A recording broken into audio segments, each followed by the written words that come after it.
Hello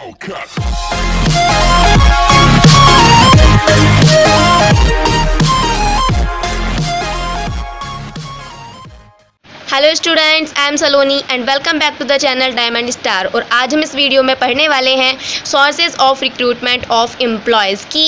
recruitment का जो process है वो तो हमने इससे पहले वाले वीडियो में पढ़ चुके हैं, लेकिन रिक्रूटमेंट करने के लिए कौन कौन से सोर्सेज हम अप्लाई करते हैं वो हम आज इस वीडियो में पढ़ेंगे। सो आइए इस वीडियो को स्टार्ट करते हैं। लेकिन वीडियो स्टार्ट करने से पहले मेरी आपसे एक रिक्वेस्ट है कि अगर आपने अब तक हमारे चैनल को सब्सक्राइब नहीं किया है तो आप सब्सक्राइब कर दीजिए और बेल आइकन को प्रेस जरूर करिएगा। आइए अब इस वीडियो को स्टार्ट करते हैं। Sources of recruitment of employees का मीनिंग क्या है?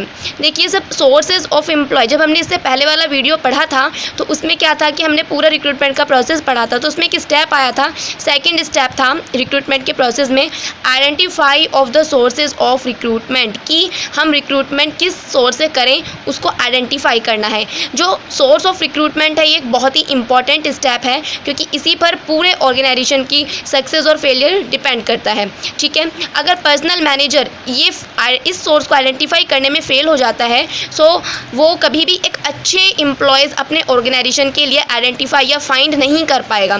सो consequently it will be difficult to achieve the objective of the organisation. और इसी की वजह से जब एम्प्लॉयज़ अच्छे नहीं होंगे सो जो ऑर्गेनाइजेशन का गोल है, जो ऑब्जेक्टिव है वो भी पूरा नहीं हो पाएगा। सो एम्प्लॉयज़ को अट्रैक्ट करने के लिए ऑर्गेनाइजेशन की तरफ कि वो वहाँ पर आएँ, दो तरह के हम मेथड यूज़ करते हैं।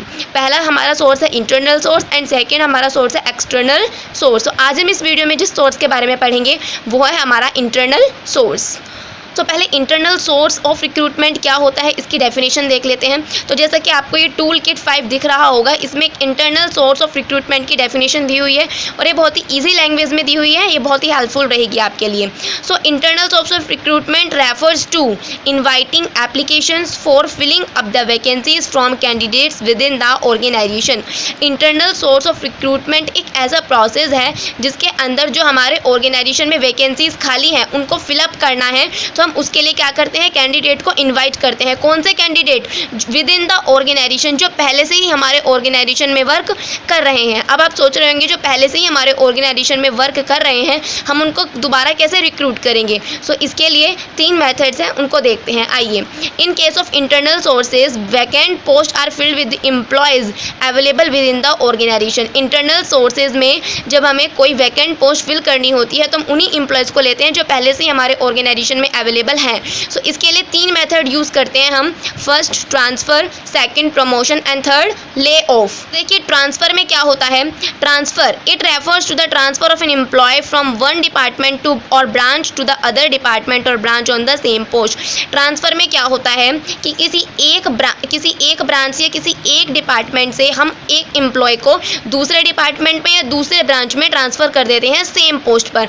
ऐसा जब होता है जब किसी एक डिपार्टमेंट में तो एम्प्लॉयज़ बहुत ज़्यादा हैं और दूसरे डिपार्टमेंट पे एम्प्लॉयज़ बहुत कम हैं। तो जिस डिपार्टमेंट में एम्प्लॉयज़ ज़्यादा हैं हम उसमें से कुछ एम्प्लॉयज़ का ट्रांसफ़र कर देंगे उस डिपार्टमेंट में जहाँ पर एम्प्लॉयज़ कम है सेम पोस्ट पर। ठीक है, ये क्या होता है हमारा ट्रांसफ़र। सो ये किसका कौन से सोर्स के अंडर आएगा? हमारा इंटरनल सोर्स के अंदर, क्योंकि ट्रांसफ़र क्या हुआ है, उन्हीं एम्प्लॉयज़ को तो हुआ है जो पहले से ही हमारे ऑर्गेनाइजेशन में वर्क कर रहे हैं। नेक्स्ट आता है हमारा promotion. Promotion is a process by which an employee working at a lower rank is appointed to the upper rank where his responsibility increases his status and salary are also enhance. देखिए promotion एक ऐसा process है जिसमें कोई भी employ lower rank पर काम कर रहा होता है, working at the lower rank, और उसको हम कहाँ अपॉइंट कर देते हैं? अपर रैंक पर। ठीक है, जहाँ पर उसकी जो रिस्पॉन्सिबिलिटी है वो भी इंक्रीज़ होती है, उसका स्टेटस भी इंक्रीज़ होता है और साथ में सैलरी भी क्या होती है? इंक्रीज़ होती है। तो जिसमें एम्प्लॉय लोअर रैंक से कहाँ पर जा रहा है? अपर रैंक पर, उसको क्या कहेंगे हम? प्रमोशन। ये एक अलग से भी क्वेश्चन बन सकता है, व्हाट इज़ प्रमोशन। प्रमोशन के साथ यहाँ पर एक और बहुत इंपॉर्टेंट लाइन है, वो है डिमोशन। देखिए डिमोशन क्या होता है।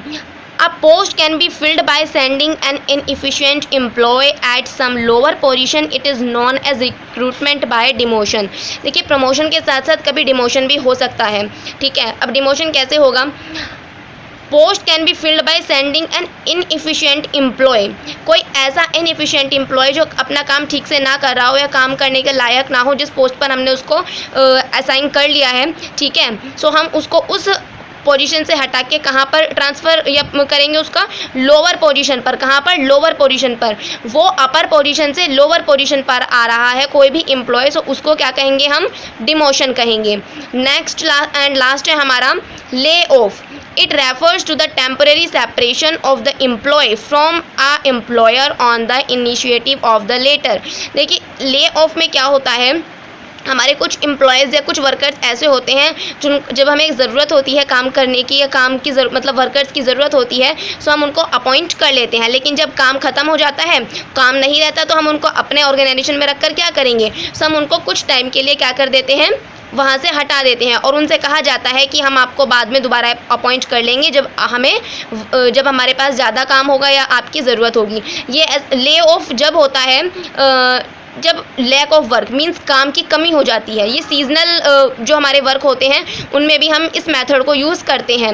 There is clear understanding between the employer and the employee that the preference will be given to that employees as when the work will be available. यहाँ पर जो अंडरस्टैंडिंग है या उनके बीच की जो बात है किसके? एम्प्लॉयर के और एम्प्लॉय की बिल्कुल क्लियर होती है कि हम सिर्फ उन्हीं एम्प्लॉयज़ को प्रेफरेंस देंगे जब हमें काम की ज़रूरत होगी या हमारे पास काम अवेलेबल होगा। अगर हमारे पास काम अवेलेबल नहीं है तो हम एम्प्लॉयज़ को क्यों रिक्रूट करेंगे? हमें कोई ज़रूरत नहीं है एम्प्लॉयज़ को रिक्रूट करने की, ठीक है। तो by recalling the lay off employees vacant position में भी फिल्ड अप। और जब हमारे पास वर्क होगा, हमारे पास वर्क अवेलेबल होगा और हमें वर्कर्स की ज़रूरत होगी, सो रिकॉलिंग मीन्स हम उनको दोबारा कॉल करेंगे कि आप आइए और हमारे यहाँ पे आके आप काम कर सकते हैं। सो जो भी पोजीशन वैकेंट थी हम उनको दोबारा फिल्ड अप कर लेंगे। सो आई होप स्टूडेंट्स आपको इंटरनल सोर्सेज सारे समझ में आ गए होंगे। अगर आपको कोई डाउट आता है तो आप कमेंट बॉक्स में कमेंट कर सकते हैं और हमें फीडबैक ज़रूर सेंड करते रहें। अगर आपको ये वीडियो पसंद आया हो तो इसको लाइक करना ना भूलें। और दोबारा मेरी रिक्वेस्ट है कि अगर आपने अब तक हमारे चैनल को सब्सक्राइब नहीं किया है तो प्लीज़ हमारे चैनल को सब्सक्राइब करिए। फिर मिलेंगे एक नेक्स्ट वीडियो में, तब तक के लिए थैंक्स।